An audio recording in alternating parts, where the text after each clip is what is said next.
कहानी की शुरुआत में हमने देखा कि यूएसए का एक फाइटर जेट जब अफगानिस्तान में उड़ रहा था तो अचानक ही कुछ दुश्मनों ने उन पर एक मिसाइल दाग दी। टेरी जो कि प्लेन उड़ा रहा था उसने तुरंत फाइटर जेट का डिफेंस सिस्टम एक्टिवेट किया, लेकिन बदकिस्मती से मिसाइल फिर भी उनके जेट पर आ लगी। प्लेन पूरी तरह कंट्रोल से बाहर हो चुका था और अब जिंदा रहने का सिर्फ एक ही तरीका है, प्लेन से नीचे कूद जाना। दोनों बिना समय गवाए अपने फाइटर जेट से कूद गए। कुछ मिनटों बाद केट और टेरी को होश आया तो वो अफगानिस्तान के रेगिस्तान के बीचों बीच थे, लेकिन इससे पहले टेरी घायल केट की मदद कर पाता अफगानी फाइटर्स ने उन्हें घेर लिया और टेरी पर धुआंधार फायरिंग कर दी, जिससे वो बुरी तरह जख्मी हो गया। फिर जैसे ही एक अफगानी फाइटर टेरी के पास आया तभी अचानक से केट ने उस पर हमला बोल दिया। उसने अपनी बंदूक से उस आदमी को वहीं ढेर कर दिया। इसके बाद केट ने दूसरे दुश्मनों पर भी ताबड़तोड़ फायरिंग की और अपनी बहादुरी से उन्हें निहत्था कर दिया। लेकिन मुश्किलें यहीं खत्म नहीं हुई। अचानक एक और अफगानी फाइटर वहां आ गया और जब केट उस पर फायर करने लगी तो उसे एहसास हुआ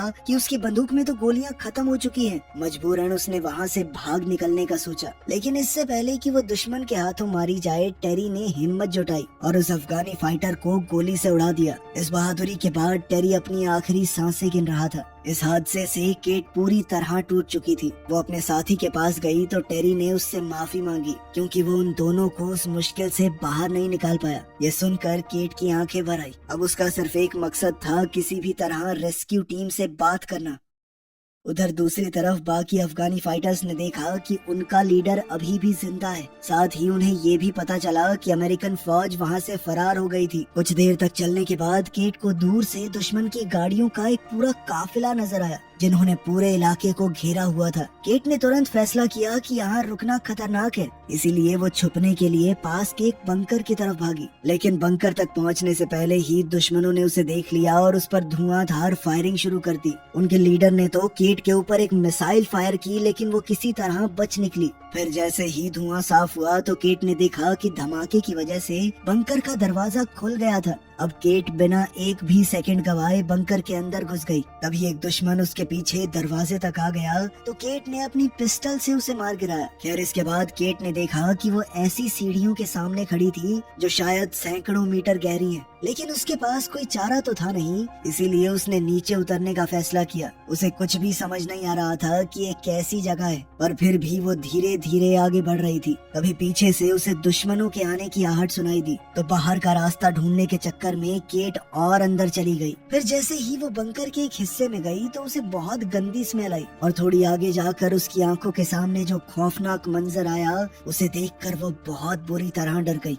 असल में वहाँ किसी की लाश बहुत बुरी हालत में पड़ी थी। इतना ही नहीं बल्कि केट को वहाँ एक रहस्यमयी डिवाइस भी मिला जिसके साथ कई कागज और रिकॉर्ड्स मौजूद थे जिनमें यहाँ पर हो रहे भयानक एक्सपेरिमेंट्स के बारे में लिखा गया था। उसी पल अचानक उसे दुश्मनों के आने की आहट सुनाई दी तो केट तुरंत अपनी लाइट स्टिक को दूर फेंककर एक बड़े पिलर के पीछे छुप गई। उसी पल अफगानी फाइटर में से एक ने जनरेटर ऑन कर दिया जिसके चलते चारों तरफ रोशनी हो गई और तभी एक भयानक राज का पर्दाफाश हुआ। असल में वहाँ सैकड़ों कैप्सूल थे जिनमें इंसानों की लाशें बंद करके रखी गई थी। अब जैसे ही दुश्मनों का ध्यान हिला तो इस मौके का फायदा उठाते हुए केट ने अपनी फाइटिंग स्किल्स का इस्तेमाल करके अचानक उनमें से एक की बंदूक छीन ली। केट को देखते ही अफगानियों ने एक के बाद एक उस पर धुआंधार फायरिंग शुरू कर दी जिसके चक्कर में एक कैप्सूल टूट गया और उसके अंदर रखी हुई लाश जमीन पर आ गिरी। अब अपनी जान बचाने के लिए केट पास ही में मौजूद एक हैच में नीचे उतर गई। जैसे ही उनके लीडर ने देखा कि केट सुरंग में घुस गई है तो उसने अपने आदमी को उसका पीछा करने का हुक्म दिया ताकि उसे चारों तरफ से घेरा जा सके। फिर उसने चिल्लाकर दूसरे आदमी को वहीं रुकने को कहा ताकि अगर केट वापस लौट कर आए तो भी बच ना पाए। वो आदमी अपनी जगह संभालते हुए धीरे धीरे उस लाश की तरफ बढ़ रहा था जो कैप्सूल से गिरी थी। उधर केट बिना कोई आवाज किए सुरंगों के अंदर रेंगती हुई आगे बढ़ रही थी। जैसे ही उसके पास एक दुश्मन हैच की जांच करने आया तो केट बिल्कुल पत्थर की तरह जमकर खड़ी हो गई। इसी दौरान जो आदमी पहरा दे रहा था उसने सोचा कि गिरी हुई लाशों को एक पर्दे से ढक देता हूँ। उसे बिल्कुल अंदाजा नहीं था कि उनमें से एक क्रीचर अभी भी जिंदा था और संभलने से पहले ही उस क्रीचर ने उस पर हमला बोल दिया। उसी पल केट किसी तरह इमरजेंसी एग्जिट की सीढ़ियों तक पहुंच गई, लेकिन तभी अफगानों का लीडर मलिक उसके सामने आ गया। उधर दूसरे फाइटर ने अपने साथी की लाश देखी जिसे वो भयानक क्रीचर नोच नोच कर खा रहा था। अब वो डर के मारे जोर जोर से अपने सरदार को मदद के लिए बुलाने लगा। इसी मौके का फायदा उठाते हुए केट ने अपनी फ्लेयर गन से उस आदमी के सीने पर गोली चला दी। फिर तुरंत ही उसने जमीन पर गिरी दुश्मन की राइफल उठाई और एक एक करके सभी को मार डाला। इसके तुरंत बाद केट ने वहाँ एक ग्रेनेड फेंक दिया और सीढ़ियों पर चढ़ने लगी। फिर जैसे ही केट ऊपर तक पहुंची तो अचानक एक अफगान ने उसका पैर पकड़कर उसे खींच लिया। केट संभल भी नहीं पाई कि उतने में उस आदमी के चेहरे पर वो भयानक क्रीचर टूट पड़ा और उसे भी निगलने की कोशिश करने लगा। ये सब देखकर केट बहुत ज्यादा घबरा गई और बाहर की तरफ भागने लगी। क्रीचर ने उसे पकड़ने की कोशिश की लेकिन केट किसी तरह बंकर से बाहर निकल गई। अब इस क्रीचर को अंदर ही कैद करने के लिए केट ने बंकर के दरवाजे को जंजीरों से बंद कर दिया। पर जैसे ही वो वहाँ से निकलने वाली थी तो एक और दुश्मन उसके सामने आ गया। लेकिन जब उस आदमी ने देखा कि वो क्रीचर बंकर से बाहर निकलने की कोशिश कर रहा है तो वो डर के मारे वहाँ से भाग निकला। तब केट भी अपनी जान बचाकर फरार हो गई, लेकिन कुछ दूर जाते ही अपनी गहरी चोट की वजह से वो जमीन पर गिर पड़ी। इस दर्द को सहने और चलना जारी रखने के लिए उसने दवाई का सहारा लिया। फिर कुछ दूर जाने पर अचानक फौजियों की गाड़ी उससे जा टकराई। जैसे ही फौजियों को एहसास हुआ कि ये तो उनकी ही साथी है तो वो तुरंत उसकी मदद के लिए दौड़े। फिर अगले दिन केट को आर्मी कैंप में ले जाया गया। उसकी मुलाकात यहाँ के मेजर रॉय से हुई तो केट ने उसे समझाने की कोशिश की कि उस बंकर में कुछ बहुत ही गलत हो रहा है, लेकिन रॉय ने उसकी बातों पर विश्वास नहीं किया। उसने कहा कि लड़ाई के बाद से हालात काफी बिगड़ चुके हैं, इसलिए इस वक्त उनका पूरा ध्यान मेन मिशन पर होना चाहिए। गुस्से में केट ने उस भयानक क्रीचर के बारे में विस्तार से बताया जिसे उसने भागते वक्त देखा था, लेकिन रॉय अपने फैसले से हिला नहीं। केट को जो डिवाइस लैब में मिला था रॉय ने उसे भी अपने कब्जे में ले लिया और उसे कैंप के डॉक्टर के पास भेज दिया। इसी बीच सैनिकों की एक टुकड़ी एक कैदी को लेकर वहाँ पहुँची तो रॉय ने कहा कि इससे पूरी जानकारी निकलवाओ। वहीं बाहर सार्जेंट टॉम केट को शांत करने के लिए आया क्योंकि वो रॉय के रवैये से काफी गुस्से में थी। खैर बाद में जब पैरामेडिक के पास केट का इलाज चल रहा था तो सार्जेंट टॉम सार्जेंट जोन्स के साथ वहाँ पहुँचा। उन्होंने केट से कहा कि हमें तुम्हारी बात पर पूरा भरोसा है, लेकिन बंकर में वापस जाने से पहले उन्हें ये जानना जरूरी है कि वहाँ हुआ क्या था। ये सुनते ही केट ने एक रशियन लाइन लिखी जो उस बंकर के दरवाजों पर लिखी हुई थी। उसकी याददाश्त बहुत तेज है तो उसे सब कुछ अच्छे से याद था, लेकिन केट ये नहीं जानती थी कि आखिर इसका मतलब क्या है। तभी अफगानी कैदी ने बीच में कहा कि ये एक चेतावनी है, इसका मतलब है कि इसे खोलना मना है। इसके साथ ही उस आदमी ने दावा किया कि केट ने उस बंकर के बारे में जो कुछ भी बताया सच उससे कहीं ज्यादा भयानक था, इतना कि वो लोग सोच भी नहीं सकते। इस बात पर टॉम थोड़ा उलझन में पड़ गया। उसने कहा कि अगर उस पर रशियन भाषा में लिखा गया है तो लगभग 30 साल पहले उसे बंद कर दिया गया होगा, क्योंकि 30 साल से यहाँ पर रशिया से कोई नहीं आया। तभी डॉक्टर ने उसकी बात को काटते हुए कहा कि कोई भी इंसान इतने सालों तक बंद रहकर जिंदा नहीं रह सकता। इस पर उस कैदी ने एक और खौफनाक बात कही। उसने बताया कि उस बंकर के अंदर जो जीव जिंदा है वो इंसान है ही नहीं। इस बात ने पूरे ग्रुप को गहरी चिंता में डाल दिया। खैर फिर शाम ढलने लगी और अंधेरा होते ही सैनिकों ने फैसला किया कि वो पूरे एरिया की रखवाली बारी बारी से करेंगे, क्योंकि किसी भी पल नए दुश्मन सामने आ सकते हैं। उधर अपने कैबिन में रॉय ने कर्नल से बात की तो कर्नल ने कहा कि केट को जो भी वो डिवाइस मिला है उसे जल्दी से भेजो। असल में वो डिवाइस एक रिकॉर्डर था और रॉय ने साफ साफ शब्दों में कहा कि अगर आपको ये चाहिए तो पूरी सच्चाई बतानी होगी कि असल में हो क्या रहा है। वहीं दूसरी ओर हम देखते हैं कि बंकर के गहरे अंधेरों में उन भयानक जीवों ने एक दूसरे को आजाद कर लिया था। फिर धीरे धीरे सब एक जगह इकट्ठा हुए और बाहर निकलने का रास्ता रोकने वाले उन जंजीरों को तोड़ने की कोशिश करने लगे। वहीं रात के वक्त सेरानो नाम का एक फौजी ड्वेन की जगह लेने आया, लेकिन जैसे ही वो आगे बढ़ा तो उसे पीछे से एक अजीब सी आवाज सुनाई दी। मुड़कर देखने पर उसे पता चला कि उसका साथी वहाँ से गायब हो चुका है। हैरानी और उलझन में सेरानो ने बैरिकेड के पास जाकर देखा कि आखिर हुआ क्या। उसी वक्त डेव को कैंप के अंदर फैलती हुई एक बेहद गंदी बदबू महसूस हुई और शक होने पर वो आसपास देखने निकल गया। तभी उसे दूर से वो भयानक क्रीचर सीधा बेस की तरफ दौड़ते हुए नजर आए तो डेव ने पूरी ताकत से चीख कर सबको बताना चाहा। अलार्म सुनते ही पूरी टुकड़ी ने अपना सामान उठा लिया और तुरंत लड़ाई के लिए तैयार हो गए। पल भर में ही सभी सैनिकों ने बैरिकेड पर अपनी जगह ले ली और जो कुछ भी हिलता डुलता दिखाई दिया उस पर गोलीबारी शुरू हो गई। अब रॉय को पूरी तरह समझ आ गया कि केट सच बोल रही थी। उसने सार्जेंट टॉम को ऑर्डर दिया कि टुकड़ी की अगुवाई करो और सभी खतरनाक हथियारों का पूरी तरह इस्तेमाल करना। इसके बाद सैनिक हमला करके उन क्रीचर्स को खत्म करने की कोशिश करने लगे, लेकिन अचानक ड्वेन पर एक क्रीचर पीछे से टूट पड़ा और सिर्फ एक ही वार में उसका सर धड़ से अलग कर दिया। यह नजारा देखकर उन सबके हाथ पैर फूल गए थे। सिएना ने घबराकर उस क्रीचर पर गोलियां चला दी और उसे दीवार से नीचे गिरा दिया। तुरंत ही पैरामेडिक दौड़कर ड्वेन की मदद करने पहुंचा, लेकिन वो क्या ही कर सकता था। उसी पल उन भयानक क्रीचर्स में से एक ने अचानक उछलकर सैनिकों पर हमला करने की कोशिश की, लेकिन टॉम ने फौरन अपनी बंदूक से गोली चला दी, जिससे वो क्रीचर सीधा मेजर की हट के अंदर जा गिरा। फिर बिना एक भी पल गवाए रॉय उस पर टूट पड़ा और अपनी बंदूक से लगातार वार करने लगा। गोलियों की बौछार से उस क्रीचर के शरीर का एक हिस्सा पूरी तरह नष्ट हो गया। अब कैंप के बाहर सैनिक अलग अलग दिशाओं में फैल गए थे, ताकि जितना हो सके उतने क्रीचर्स का सामना किया जा सके। इसी बीच जैसे ही टॉम ने अपनी फ्लेयर जलाई तो उसे दूर से और भी ज्यादा क्रीचर्स आते हुए नजर आए। ये देखकर उसने जोर से पूरी टुकड़ी को तुरंत पीछे हटने को कहा, लेकिन पीछे हटने से पहले ही बदकिस्मती से 2 सैनिक उन क्रीचर्स का शिकार हो गए। साथ ही एक तीसरा फौजी जो वॉशरूम में छुपने की कोशिश कर रहा था वो भी पकड़ा गया।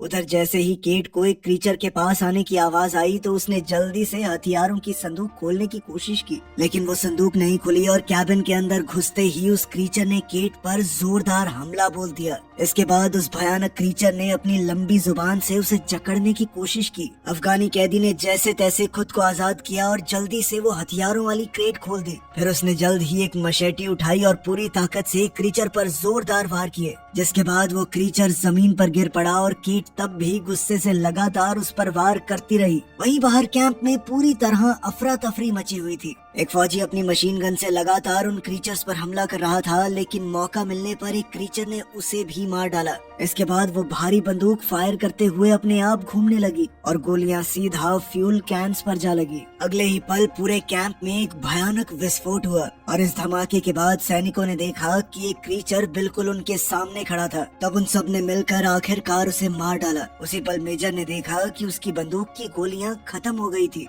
वो कुछ कर पाता उससे पहले ही एक क्रीचर ने उस पर जबरदस्त हमला कर दिया। तब केट और अफगान कैदी के साथ बाकी सैनिक तेजी से बैरिकेड की तरफ भागे। साथ ही जोन्स ने तुरंत कैदी को अपनी गिरफ्त में ले लिया। अचानक छाई खामोशी को महसूस करते ही टॉम समझ गया कि अब यहाँ रुकना खतरनाक है। उसने सियाना को तुरंत हथियारों के बेस की तरफ दौड़ने का हुक्म दिया, जबकि वो खुद पैरामेडिक के साथ मेजर को ढूंढने निकल पड़ा। कैबिन में पहुंचते ही सैनिक ने उस क्रीचर पर एक स्टन ग्रेनेड फेंका और इसी मौके का फायदा उठाते हुए रॉय ने अपना बेसबॉल बैट उठाया और एक जोरदार वार के साथ क्रीचर को गिरा दिया। इसके बाद सबने मिलकर अपने सीनियर ऑफिसर को बचाया और उसे आर्मरी में ले गए, जहां डेव और बाकी सैनिक के कंटेनर को खोलने की कोशिश कर रहे थे। इसी बीच सैनिक बड़ी टुकड़ी के पास लौटे, लेकिन अचानक एक क्रीचर ने उन पर हमला कर दिया। अब केट ने कंटेनर से कुल्हाड़ी उठाई और सीधा क्रीचर की पीठ पर चढ़ गई। केट ने उस क्रीचर को काफी हद तक घायल कर दिया, जिसके बाद टॉम ने आगे बढ़कर उसे पूरी तरह खत्म कर दिया। फिर रास्ता साफ होते ही पूरा ग्रुप दौड़कर कंटेनर के अंदर घुस गया। दरवाजा बंद करने के बाद उन्होंने थोड़ी देर के लिए आराम किया और फिर आगे क्या करना है ये सोचने लगे। सुबह होते ही जब सैनिकों ने कंटेनर का दरवाजा खोलकर कैंप का जायजा लिया तो अपनी आंखों के सामने का मंजर देखकर वो दंग रह गए। असल में वहाँ ना तो कोई क्रीचर था और ना ही मरे हुए सैनिकों की लाशें। थोड़ी देर ढूंढने के बाद उन्हें आखिरकार एक क्रीचर की लाश मिली तो सब मिलकर उसे ध्यान से देखने लगे, ताकि ये समझ सकें कि आखिर इस भयानक क्रीचर का राज क्या है। जांच के दौरान डॉक्टर विल्क्स को पता चला कि वो क्रीचर अपने दांत अंदर बाहर कर सकते हैं। उनकी चमड़ी बेहद मोटी है और हैरानी की बात तो ये थी कि उनके शरीर के कई अंग इंसानों वाले थे। सिर्फ इतना ही नहीं, उनके ग्रुप को ये भी समझ आ गया कि इन क्रीचर्स की सबसे बड़ी कमजोरी है धूप। इनका डीएनए पूरी तरह से बदल चुका है, इसलिए सूरज की रोशनी इन पर सीधा असर करती थी। इसी बीच मेजर ने बताया कि कर्नल से बातचीत के दौरान उसे एक खास जानकारी मिली थी। तब उसने केट से माफी भी मांगी, क्योंकि उसने शुरुआत में उसकी बात पर भरोसा नहीं किया। फिर रॉय ने बताया कि कई साल पहले एक मीटियोर धरती पर गिरा था, इसी इलाके में आसपास। उसे देखकर रशियन साइंटिस्ट उत्सुक हो गए और वो ये जानने की कोशिश करने लगी कि आखिर ये चीज क्या है। जांच के दौरान उन्हें वहाँ एक बहुत बड़ी स्पेसशिप मिली जो पूरी तरह तबाह हो चुकी थी। ये देखकर वो लोग पूरी तरह से हैरान रह गए। तब उन्होंने इस स्पेसशिप में मिले क्रीचर के डीएनए का इस्तेमाल करके एक सुपर सोल्जर बनाने की कोशिश की। ये सुनते ही केट चिंता में आ गई। उसने बताया कि उसने अंडरग्राउंड बंकर के अंदर कैप्सूल्स में तैयार होती हुई एक पूरी सेना देखी थी जो किसी भी पल जाग सकती है, इसीलिए उन्हें तुरंत वहाँ से निकलना होगा। लेकिन अब उनके सामने मुश्किल ये थी कि रेगिस्तान से निकलने के लिए उनके पास फ्यूल नहीं है। हालात को समझते हुए उन सबको ये एहसास हो गया कि अब उन्हें यहीं रुककर इन क्रीचर्स का सामना करना होगा। रॉय ने सबके सामने वादा किया कि वो आखिरी सांस तक अपने साथियों के साथ लड़ता रहेगा। तभी अचानक टेबल पर पड़ा हुआ वो क्रीचर दोबारा से जिंदा हो गया। वो चारों तरफ मौजूद लोगों पर हमला करने लगा और अपनी लंबी जुबान से केट का सर निगलने की कोशिश की। तब खुद को बचाने के लिए केट ने जोर से अपना सर ही उस क्रीचर पर दे मारा। तब रॉय को एहसास हुआ कि ऐसे तो उसकी पूरी टुकड़ी ही खत्म हो जाएगी। तब उसने अपना ग्रेनेड निकाल लिया और बिना एक भी पल सोचे रॉय सीधा उस मॉन्स्टर पर कूद पड़ा। अगले ही पल जबरदस्त विस्फोट हुआ जिसमें उसका शरीर पूरी तरह से नष्ट हो गया। अभी टॉम घबराकर अपने दोस्त की मदद करने के लिए दौड़ा, लेकिन रॉय को बचाया नहीं जा सकता था। खैर, खुद को संभालने के बाद टॉम अब उस कैदी के पास गया और उसे आजाद करने का फैसला किया। वो चाहता था कि अब वो मिलकर काम करें, क्योंकि उस आदमी ने उनसे एक बात भी झूठ नहीं बोली। इसके बाद पूरी टुकड़ी इकट्ठी हुई और वो सब अपने हथियारों, सामान और गोली बारूद का हिसाब लगाने लगे। जल्द ही उन्हें समझ आ गया कि अगर दोबारा हमला हुआ तो उनके पास इतना गोली बारूद नहीं है कि वो उसे रोक सके। इसीलिए उन सब ने मिलकर एक फैसला लिया कि इससे पहले वो क्रीचर्स उनके ऊपर हमला करें, वो पहले ही बंकर पर हमला करके सारे क्रीचर्स को वहीं खत्म कर देंगे। इस आखिरी मिशन के लिए जल्दी ही सैनिकों ने पूरी तैयारी कर ली। टॉम ने सबसे कहा कि हमारा काम सिर्फ इतना सा है कि हमें बंकर के बाहर बम लगाकर विस्फोट होने से पहले वहाँ से निकलना है।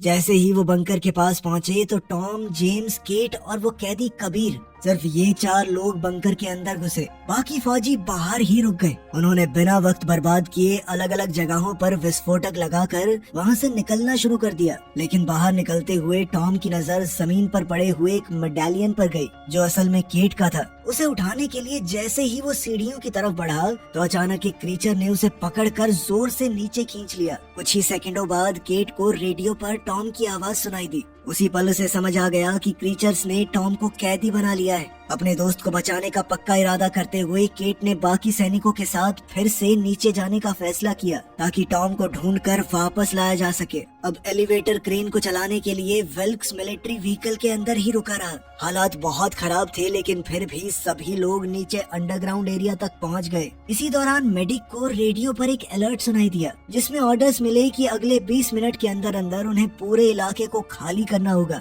तब घबराकर विल्क्स ने तुरंत सबको बताया कि हमें जल्दी निकलना है, जल्दी करो। इसके बाद पूरी टुकड़ी टॉम की तलाश में निकल पड़ी, जबकि डेव एलिवेटर की सुरक्षा के लिए अपनी जगह पर ही बना हुआ था। उधर टॉम ने किसी तरह अपनी जेब में मौजूद चाकू का इस्तेमाल करके उस क्रीचर को खत्म कर दिया जिसने उसे बंदी बनाकर रखा हुआ था। आजाद होते ही वो अपने साथियों को ढूंढने निकल पड़ा। जैसे ही बाकी सब बंकर की लैब में पहुँचे तो वहाँ का मंजर देखकर सभी सन्न रह गए। चारों तरफ उन लोगों की लाशें बिखरी हुई थी जिन्हें क्रीचर्स ने मार डाला था। और जैसे जैसे वो सेंट्रल कैप्सूल के करीब पहुँचे तो उनके सामने एक और भी ज्यादा भयानक नजारा था। उस कैप्सूल के अंदर एक बहुत बड़ा मॉन्स्टर तैयार हो रहा था। इसी बीच टॉम पर पीछे से क्रीचर ने अचानक हमला कर दिया, लेकिन जैसे ही उसे केट की आवाज सुनाई दी तो वो तुरंत लैब की तरफ भागा जहाँ उसके साथियों ने अपने हथियारों से उस क्रीचर को खत्म कर दिया। उसी वक्त विल्क्स ने देखा कि कई अफगानों ने उस बंकर को घेर लिया है। वो तुरंत व्हीकल के ऊपर लगे हुए हथियार तक चढ़ गया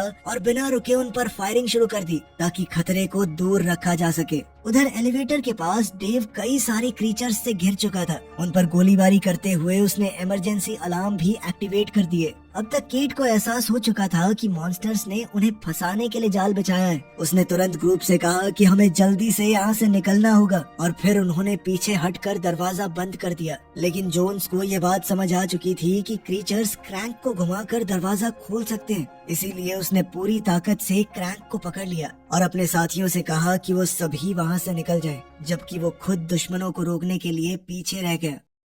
उधर बाहर विल्क्स की बंदूक की गोलियां खत्म हो गई थी। उसने जल्दी जल्दी रीलोड करने की कोशिश की, लेकिन उसे बिल्कुल अंदाजा नहीं था कि एक अफगानी बिल्कुल उसके नीचे मौजूद था। इसी बीच बंकर से निकलते हुए सियाना के कानों में पीछे से एक भयानक गरज सुनाई दी। वो खुद वहीं रुक गई ताकि उसके बाकी साथी सुरक्षित तरीके से एग्जिट तक पहुंच सके। थोड़ी ही देर में पूरी टुकड़ी एलिवेटर तक पहुंच चुकी थी, लेकिन जैसे ही टॉम को एहसास हुआ कि सियाना उनके साथ नहीं है तो उसने तुरंत उसे बचाने का फैसला किया। उसने बाकी सबको ऑर्डर्स दिए कि अगर मैं 5 मिनट के अंदर अंदर बाहर नहीं आया तो सारे बॉम्ब्स एक्टिवेट करके वहाँ से निकल जाना। उधर सियाना पर एक क्रीचर ने अचानक हमला कर दिया। वो आसपास पड़े सामान का इस्तेमाल करके अपने दुश्मन का सामना कर रही थी। गुस्से में वो लगातार वार करती रही और आखिरकार उसने क्रीचर को खत्म कर दिया। लेकिन तभी पीछे से एक और क्रीचर आया और उसके चेहरे के एक हिस्से को बुरी तरह नोच लिया। ये वार इतना भयानक था कि सियाना की मौके पर ही मौत हो गई। ये देखकर टॉम गुस्से से भर गया। उसने एक चाकू उठाया और डस्टबिन के ढक्कन को ढाल बनाकर क्रीचर से लड़ने लगा। वहीं जॉन सब इस सब से बहुत थक चुका था। उसने दरवाजे से हटकर अपना डेटोनेटर निकाला और अपने दोस्तों को बचाने के लिए खुद शहीद हो गया। इस जबरदस्त विस्फोट में उसके आसपास मौजूद सारे म्यूटेंट खत्म हो गए। धमाके की आवाज सुनते ही टॉम समझ चुका था कि अब वहाँ रुकना मौत को दावत देने के बराबर है। उसने तुरंत वहाँ से भागने का फैसला किया। वहीं बाहर एक अफगानी ने पैरामेडिक पर हमला बोल दिया। वो अपने चाकू से विल्क्स को मारने ही वाला था, लेकिन उसने जैसे तैसे अपनी जान बचाई। फिर हर एक दुश्मन से बहादुरी से लड़ते हुए उसने क्रेन एक्टिवेट की ताकि वो पूरे ग्रुप को ऊपर खींच सके। लेकिन दिक्कत ये थी कि ब्लास्ट के चलते मैकेनिज्म का एक हिस्सा डैमेज हो गया था, जिस वजह से गाड़ी आगे की तरफ चलने लगी। विल्क्स ने घबराकर गाड़ी को रोकने की पूरी कोशिश की। वहीं एलिवेटर के अंदर केट, कबीर और डेव एक साथ मिलकर दर्जनों क्रीचर्स का सामना कर रहे थे। अचानक एक क्रीचर ने अपनी बाजू से डेव के सर पर वार किया और वो वहीं पर ढेर हो गया। जैसे ही पैरामेडिक को समझ आया कि क्रेन को अब रोका नहीं जा सकता तो उसने गाड़ी की दूसरी तरफ कूदने का फैसला किया। इसी बीच उनकी लड़ाई के दौरान कबीर को सीढ़ियों के ऊपर मिलिट्री व्हीकल दिखाई दिया, लेकिन तभी एक क्रीचर ने उसे पकड़ लिया और कबीर समझ चुका था कि अब उसका बचना मुश्किल है। उसने जोर से चिल्लाकर केट को प्लेटफॉर्म से कूदने को कहा। उसकी वजह से बिल्कुल ऐन मौके पर केट की जान बच गई, जबकि एक जबरदस्त धमाके में कबीर और बाकी सभी क्रीचर्स खत्म हो गए। कुछ सेकंडों बाद केट की मुलाकात टॉम से हुई। दूसरी तरफ विल्क्स पर अभी भी कुछ दुश्मन जानलेवा हमला करने वाले थे, लेकिन आखिरी पल पर उनकी टीम वहां पहुंची और अपने हथियारों से सबको खत्म कर दिया। थोड़ी देर बाद उनके ग्रुप ने देखा कि मिलिट्री प्लेन एक न्यूक्लियर मिसाइल फायर कर रहा है। तब वो लोग तुरंत एक गाड़ी में बैठकर वहां से भागने की कोशिश करने लगे। आखिरकार एक बड़ा बम जमीन पर आ गिरा और रेगिस्तान के कई किलोमीटर के इलाके में सब कुछ तबाह हो गया। इस धमाके में मुश्किल से सिर्फ 3 लोग अपनी जान बचा पाए थे। वो ये समझ चुके थे कि यह हमला इस बात को यहीं दबा देने के लिए किया गया था और उन्होंने भी बिना पीछे देखे हमेशा के लिए उस जगह को छोड़ दिया। इसी के साथ दोस्तों ये कहानी यहाँ पे खत्म हो जाती है। बाकी आप बताइए आपको कैसी लगी। मिलते हैं आपसे अगली वीडियो में। ध्यान रखिएगा अपना। Thanks for watching.